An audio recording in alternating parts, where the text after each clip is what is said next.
Hey, this is Keith from Save the Rust.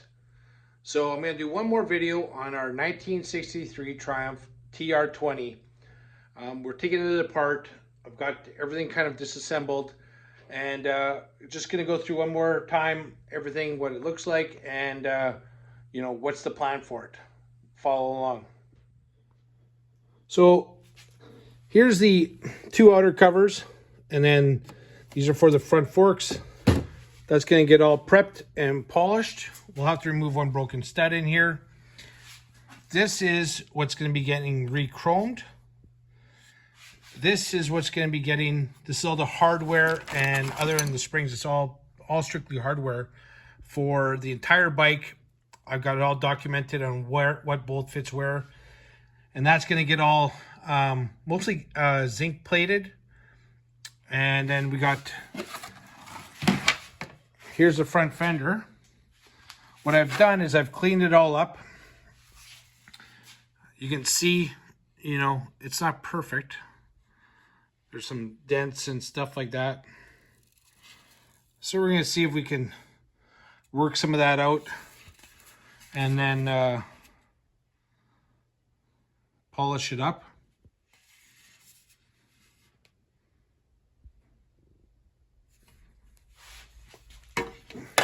The forks, I got to grind one of my sockets to get that main nut there, or that bolt that holds the tubes in position, so it fits in there. It's pretty tight. Then we got to take these off. I don't have the factory tool, so we're gonna have to figure that one out. And then we'll clean up the fork tubes, take a look at them. Gonna have to order some new bushings and seal kit, etc. Here's the back wheel. So what I did is I started taking it apart. Here's the brakes and brake backing plate, and the brake shoes look really good. Everything looks nice in there. So we'll take it apart and clean it all up. We'll send the backing plate off for powder coat and, do the hardware, etc. And we're going to strip the wheel down to nothing. Get the hub powder coated. I did some research, and I think that this wasn't the correct wheel. This is a 19. It should have been an 18, and that's why earlier I was questioning the why it has this speedo drive when this bike doesn't have a speedo. So what I'm thinking is that at one point someone changed this wheel, or maybe this is an export model, kind of what they put on for export bikes. I got to do some research. I got to really look at the hub and see if it's the correct one, etc. Just lots of research. We got some bits here that's going to get powder coated. I showed you this last time. We're going to fix this. It's got a bit of a flat spot here, and we're going to fix that, and that can get powder coated. Here's the frame. It's completely stripped. I'm going to have to press out the swing arm bushing. That's what it seems like. That's how it comes out. So I'm going to have to press it out. The bearing cups are all taken out and everything already. Motor's going to get dropped off in the next week to our motor rebuilder. And then we have our tank. We're going to have to get that fixed. And it looks like right here and here, it might have ripped because of this heavy damage. So gonna give it to my painter. First, I'm gonna see if we can get this dent out. But other than that, the tank's like actually really nice and clean inside. So that's cool. And then I gotta figure out the exhaust. There's some dents in it, and do I get it re-chromed, or can I get a new header and muffler? The seat we're gonna get, I guess, recovered. Need new shocks and need new rear fender, and then straighten out the chain guard. It needs some work. And then here's the miscellaneous stuff. Stuff like this we're gonna have to fix up. There's some a little bit of denting in here, so we're going to polish it up and then get all these, work this stuff out, and then I guess get this repainted.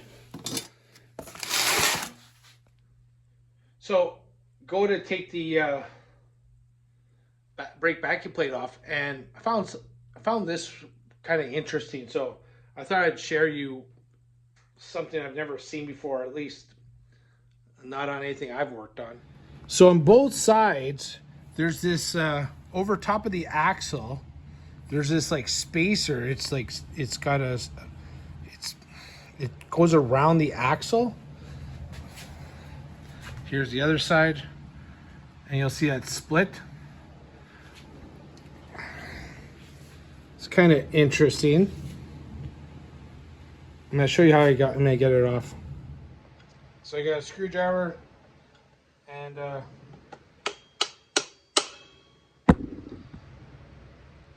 just enough to open it up, slide it off.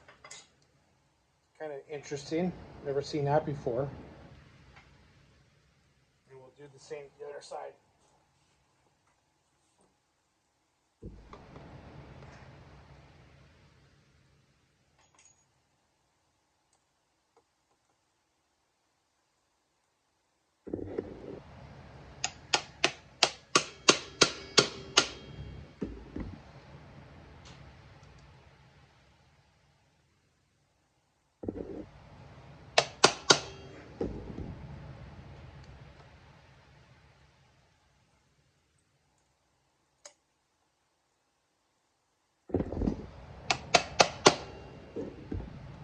There we go.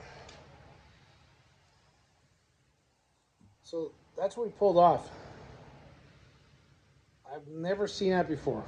I'm not sure if that's unique to this model or just comes in general. If you know, let me know.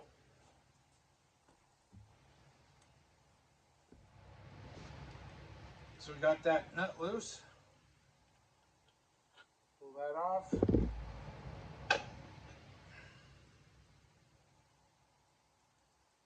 And again, brakes look great, great shape. There's no wear. That's nice. We don't have to get any of that new. So we'll have to strip all this off and check out the bearings. Bearings turn nice, so I'm hoping that everything's cool there.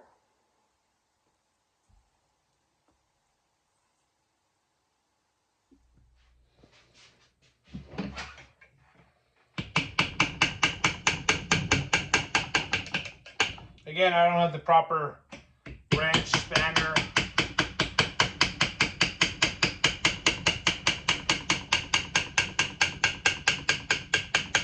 To get this off, but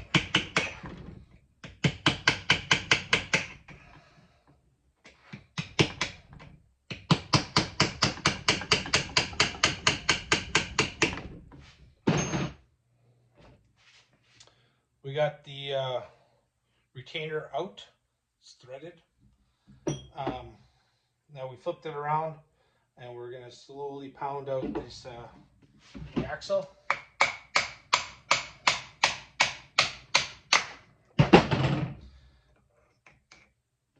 So there we go. And what surprises me, I'm used to 40s and 50s Jameses, but because they use like just loose ball bearings. So this one actually has, a cage bearing. So that's cool. So we'll still have to get the other bearing out, but that shouldn't be a problem. Axle looks in great shape. We'll get that zinc plated, and that's good for reassembly. I'll get new bearings. Nice.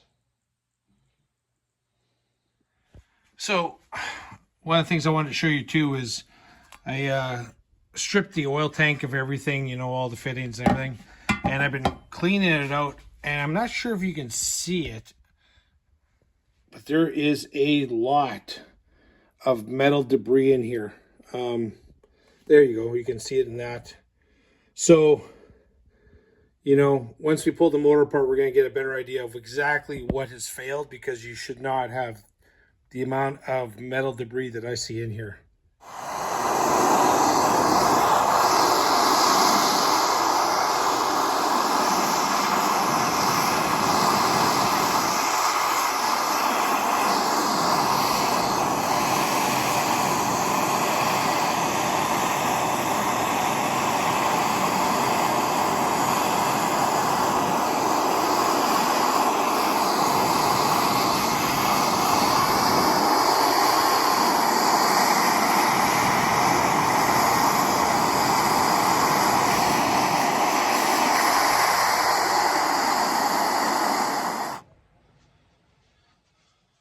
Went out to the garage to look for some new stock rims, and looked around, and I realized I had a bunch still left in here. So in this pile, we'll see what we got.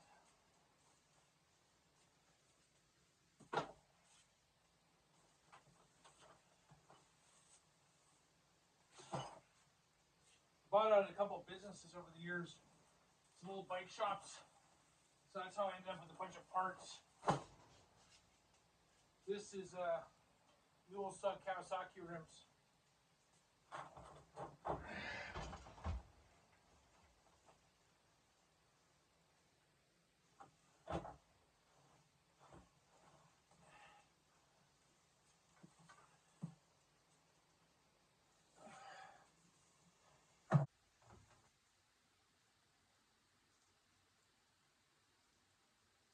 So looking for a 19 and a 21.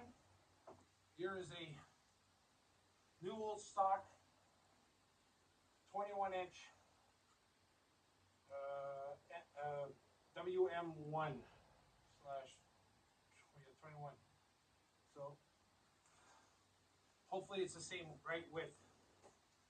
So there's a 21. Now we need a 19.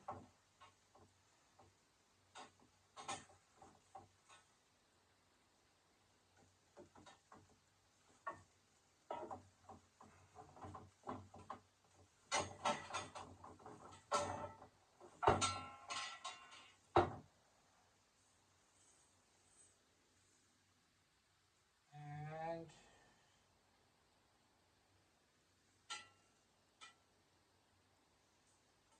it's a Dunlop.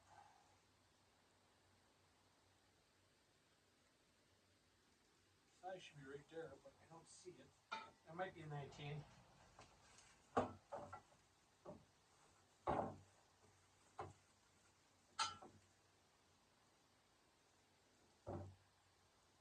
That's Japanese Takasago, new old stock.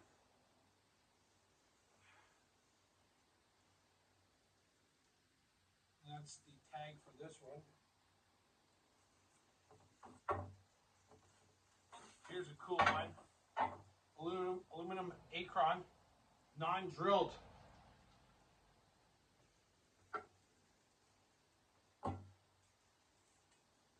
Yeah, look at this. Here's a 21-inch British wheel, still wrapped in the original paper. You can read it right here. It's got the tag on it.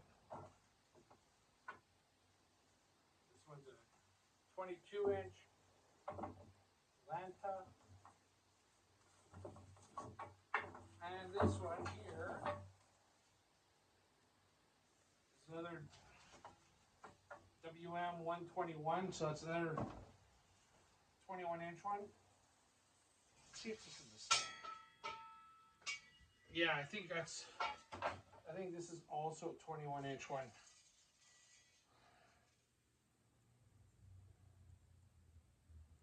So at least I have a new old stock 21-inch.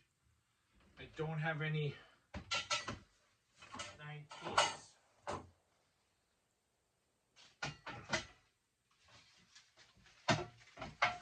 we'll check if it's the right width once we get it all apart.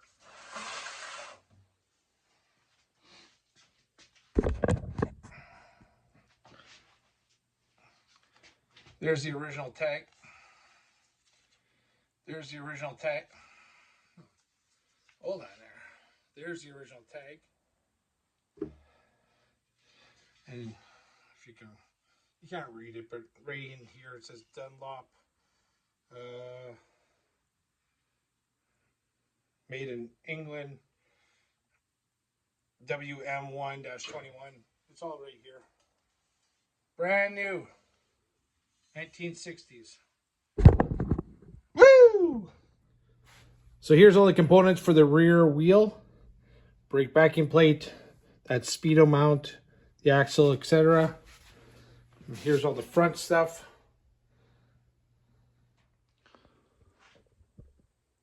Well, we're going to take all this apart and, get the hub repowder coated.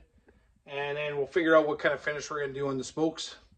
And then either get this rim re-chromed, because I don't have a new 19, or get a new one somewhere else.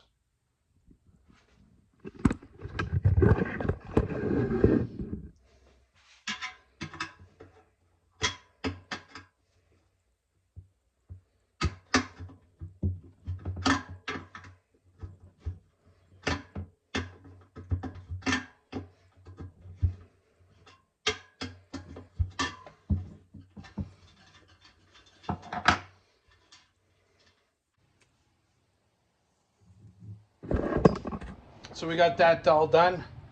Now let's work on the front wheel. Let's stare into the front wheel now.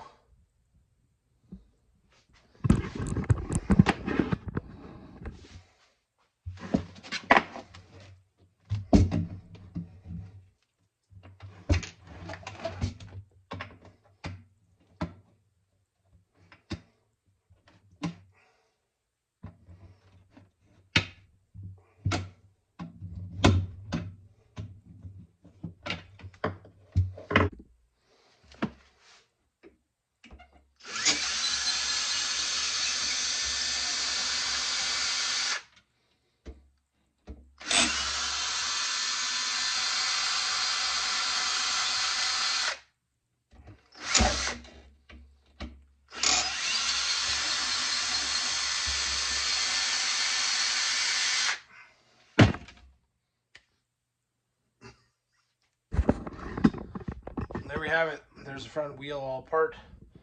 And let's see what else we have to do. So I got the new old stock rim and tried putting the old nipples through, spoke nipples, and they don't fit. So I'm really not sure what's the difference. I'll have to clean off this other rim and see what the designation on it, see if it's different. I'm not an expert on British wheels.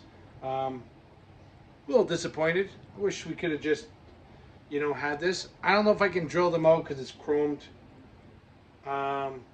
If you know what's the difference, tell me. This one says the new one says MC27, and the spoke holes are larger. Let me know if you know. So again, this one says MC27 here, WM1-21. This one says WM1-21, the old rim.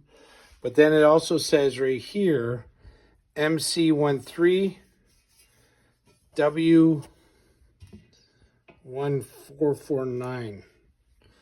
If you know what that means, put it in the comment. I'm just going to have to figure this stuff out. But you can just see the diameter, just how much bigger it is. I'm not sure if the angles are different either. This one looks a little bit, compared to that one, this one's got a bit more of an angle. This one's a bit more straight up. That sucks. I really was hoping I was going to be able to use this rim. And so with that, that's the Triumph completely disassembled. all the parts are going to be sent off for plating, powder coat, rebuild, chroming, seat. So you won't be seeing that any progress on this bike for probably a couple weeks, if not a month, by the time we start getting stuff back. The only thing I got to figure out is what color of the tank am I going to go. I'm leaning towards red and white, but possibly blue and white. That's the only thing that's painted on this entire bike, so it's not a big deal. I have time to think about it. So thanks again. Thanks for following. Thanks for watching. Hope this is interesting to you. And hey, this is Save the Rest. This is who we are. This is what we do. Have a great day.